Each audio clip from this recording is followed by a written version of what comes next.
7 যোগ 6 কত হয় একটু ভেবে দেখি। আর আমি চাই তুমি এখন ভিডিওটা সাময়িকভাবে বন্ধ করে এটা নিয়ে নিজে নিজে চিন্তা করো। তো আমি ধরে নিচ্ছি তোমরা নিজেরা বিষয়টা নিয়ে ভেবেছ। তো কি মনে হয় তোমাদের? তোমরা এটাকে এইভাবে চিন্তা করতে পারো যে 7টা জিনিস যোগ আরও 6টা জিনিস, আর তারপর বের করো যে সব মিলে কয়টা জিনিস আছে।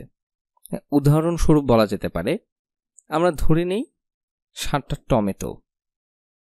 তো 1টা টমেটো, 2টা টমেটো, 3টা টমেটো, 4টা টমেটো, 5, 6, 7, আর তার সাথে আরও 6টা জিনিস যোগ করতে হবে। মনে করি আমরা জাম যোগ করব, আর তারপর আমরা মোট ফলের সংখ্যা হিসেব করব। তো 1, 2, 3, 4, 5 আর 6টা জাম। তাহলে এখন সব মিলে আমার কাছে কতগুলো ফল আছে? আমি 7 থেকে শুরু করছি। তো এই যে 7, আর তারপরে গুনতে থাকি 8, 9, 10, 11, 12 আর 13।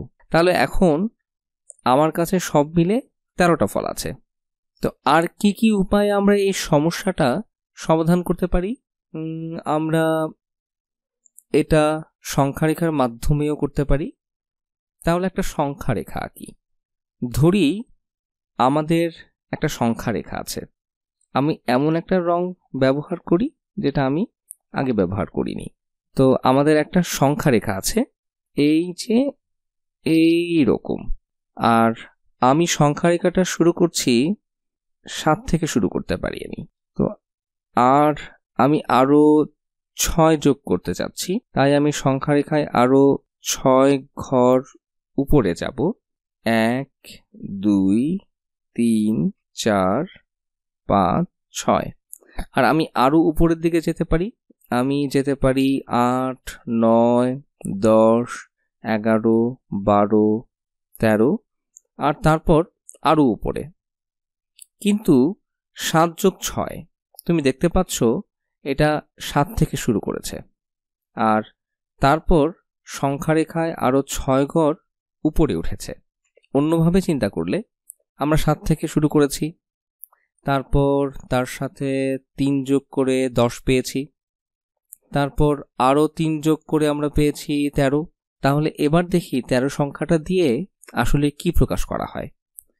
13 এর বামের সংখ্যাটা হলো 1, আর এই সংখ্যাটা দশকের ঘরে আছে, অর্থাৎ এটি 10 বোঝাচ্ছে। তার মানে এটা 10 যোগ করে 3 যোগ 3টা 1। তুমি এখানে দেখতে পাচ্ছ যে আমি এখানে যে ফলগুলো যোগ করেছি সেখানে 10-এর একটা দল আছে। তো এটা 10-এর একটা দল। তো এখানে 10 বানাতে আমাদের 3 যোগ করতে হয়েছে। তো এভাবে আমরা মোটামুটি এই বাক্সটিকে ভরে ফেলতে পারি। আর তারপর আমাদের বাকি ছিল আরো 3। তো এভাবে আমরা পেলাম 7 যোগ 6। প্রথমে তুমি 10-এর